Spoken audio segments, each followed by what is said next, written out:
Hey folks, Brendan here with an impromptu live to help you succeed in the police recruitment process.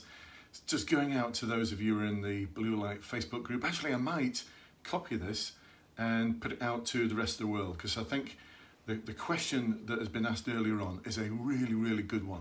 So one of the group members has asked a question, will being a special constable help me in my journey to becoming a police officer? Will being a special constable help me in my journey to becoming being a special constable help me to become a police officer? So the answer is yes, it might help you, but only if you approach it in the right way, but it's probably going to hinder your progress.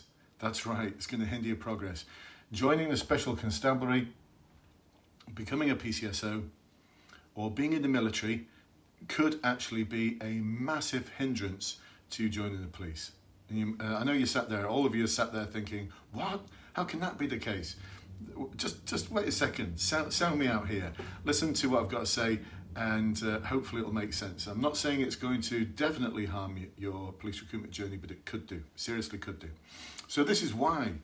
So I can remember back now for, oh my goodness, it's actually 10 years ago. Actually 10 years ago I ran my very first workshop to help people pass the police assessment centre. 10 years ago, can you believe it? It's 10 years ago. There were 4 special constables from Greater Manchester Police on that workshop. And how did I come across them? Well, I put something out on Twitter. Bluelight was in its infancy, and I was trying to find its niche. I was trying to find out that thing that I could do to really help serve people and help them achieve their dreams.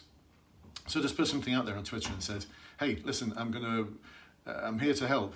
What's your problem? What problem can I help you solve? It was worded slightly different to that, but that was the essence of it. And 4 special constables came back to me and said, we're trying to get into the regulars and we're struggling. Can you help us? And I thought, of course I can do that. So I ran a workshop for them to help them with the what wasn't an online assessment centre, it was a face-to-face assessment centre, the Search Assessment Centre. Now I can remember this one woman, what was her name? I think it was Claire. I think it might have been Claire. Claire springs to mind. I can remember her face, but names I'm not as good with. Claire is springing to my mind, and she'd been to the assessment centre twice and failed twice, and she couldn't understand why. She was a special constable. She joined a special constabulary because she had dyslexia. She didn't suffer from dyslexia, and that was her superpower. She was dyslexic. Now, she struggled because the assessment process is not geared up for the sort of experience that you will gain as a special constable or as a PCSO or as someone's in the military. I know also Rich has just piped up to say, hey, I'm ex-military, 20 years, didn't harm the recruit process for me. Yes, I didn't say it's definitely going to harm it. I said it might do if you don't approach the recruitment process in the right way. And I know you approached it in the right way, Rich. I know you did. So it's okay. I'm not saying this will happen every time. But Claire, there she was.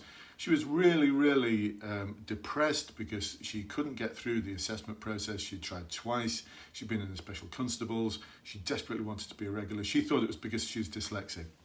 No, it wasn't. It was because when they're asking her a question, like, can you tell me about a time when you've had to make a difficult decision? Can you tell me about a time when you've worked with others to solve problems? Can you tell me about a time when you've challenged inappropriate behaviour? All of those questions, she was giving answers from her experience with the special constabulary. But because when you join the special constabulary, you're going to be on the front line, and the problems you solve are about 2 minutes long, and then you address them, and then you sort them. Then what happens is the evidence you give doesn't tick the boxes in what is now, it wasn't then, but it was something similar, the competency of values framework. So if I just dig out, let me just dig out one for you. We're collaborative. Okay, no, let's one that will make more sense to you. Let's just dig out transparency. All right. So you think transparency? It's all about being transparent? No, it's not. It's about decision making. It's about decision making. So within decision making behaviours, One of the things you've got to do is make sure your decision-making rationale is clear and considered and is easily understood by others. And this links in with the analyse critically competency.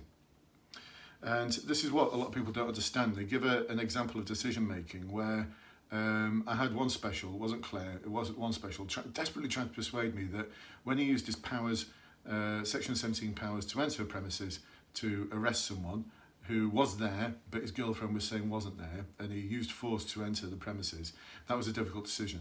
No, it wasn't. You were just using your powers. You didn't collect information from a variety of different sources. You didn't have to weigh up the pros and cons. You didn't have to weigh up the benefits of each one of them and work out which of these was going to work best. You just followed the law. It wasn't a difficult decision at all, and it happened over about 2 minutes. So you didn't have the opportunity to get information from other sources, to weigh up that information, to look at what information you don't have and where you're going to get that information from, and a whole load of other things that are in the behaviours described in the competency and values framework. So this is why often people struggle. This is why often people struggle who are in uniform services, special constabulary, PCSOs, because they talk about their latest, greatest arrest, or they went to a road traffic collision, or they helped someone who was having a heart attack and they saved their lives. Someone was about to jump off a bridge and they stopped them. Hey, these are all examples where there are tea and medals at the other end. But they don't help you with the behaviours in here. The tea and medals jobs just don't help you. I can remember on my inspector's board giving an answer about this armed stop that we did with 4 baddies who were coming away from an armed robbery, and we caught them. And I directed it all. I was the inspector on the ground, temporary inspector on the ground, directing everything. And we got the bad guys. And I gave that as an example. And the assessors thought it was awful. They actually wrote, Temporary Inspector O'Brien described how he was doing his job. And that was it. That was it. Another example, paratrooper, corporal, gave an awesome example of how he dealt with IED, improvised explosive device, if I got that right. And one went off in front of him, and he was in charge of a small convoy. It had some VIPs in it. And then they reversed. It sounded like something from a movie, and then another one went off, and then there's armed fire, and all sorts of other stuff. So he tried to persuade me that he'd made a difficult decision, and the route he took out and the method he used to get everyone out. And he did. He saved everyone's lives. Honestly, he was telling the story, and my jaw was down here, like that. I was thinking, this is amazing. What an incredible guy you are. You're like Tom Cruise on acid.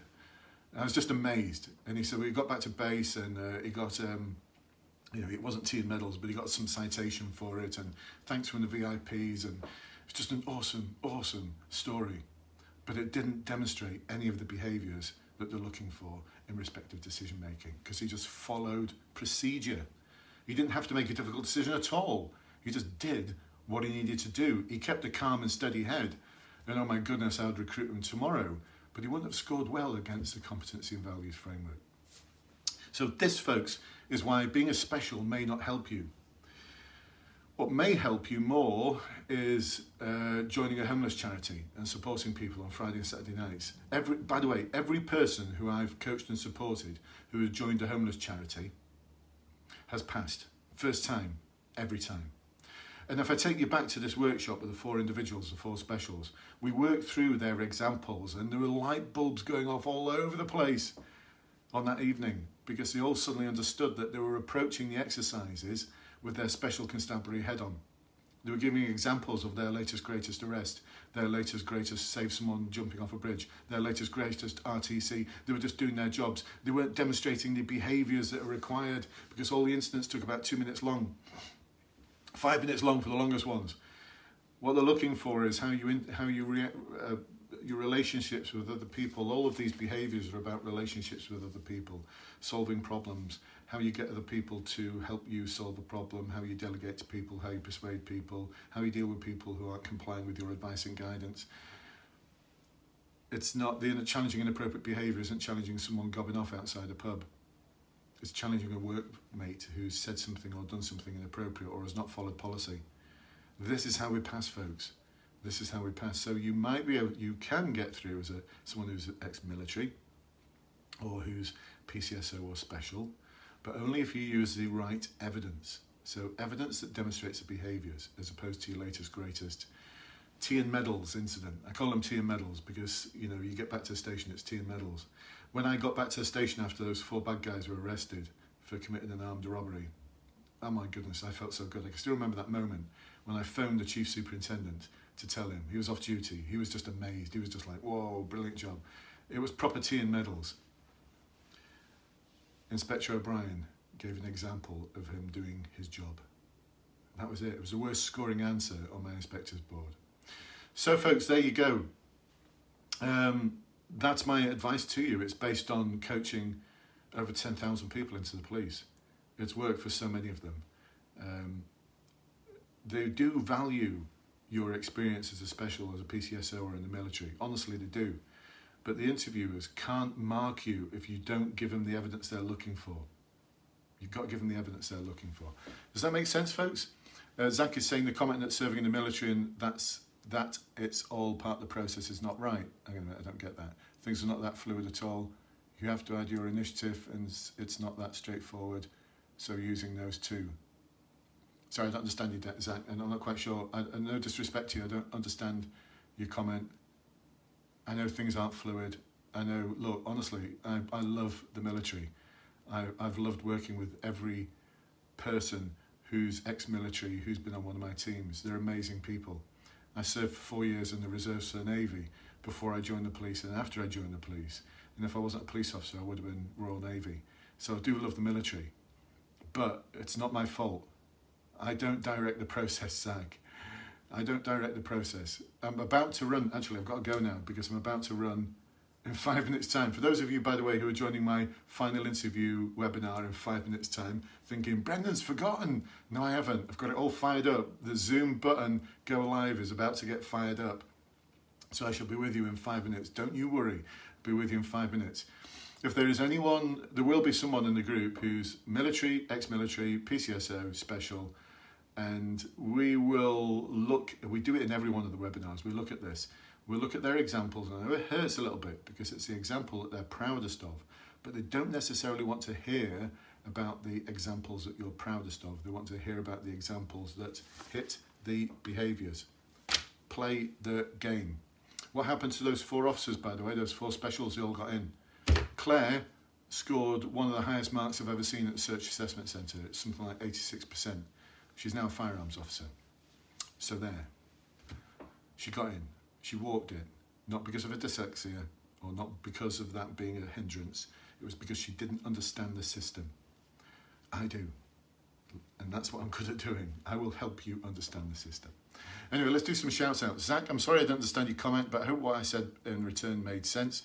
You know, I absolutely love, with my heart, I love the uniformed services. I was one for 28 years. I served in Her Majesty's Royal Navy, albeit as a reservist. You know, I was out there in minesweepers, I've been on a submarine, I've done all sorts of cool stuff with the Royal Navy. So I love the military, and I love you if you're in the military, and I love you if you're in the specials or if you're a PCSO, and I'll help you to succeed in the recruitment process by being the best version of these behaviours that you can be throughout the interview and assessment process. And then once you're in, that wonderful person that you are, that has got all of that awesome experience, can come to life. Like Claire, she's a firearms officer. Last time I heard from her, she was in the firearms unit, and she was loving it. Anyway, there you go, folks.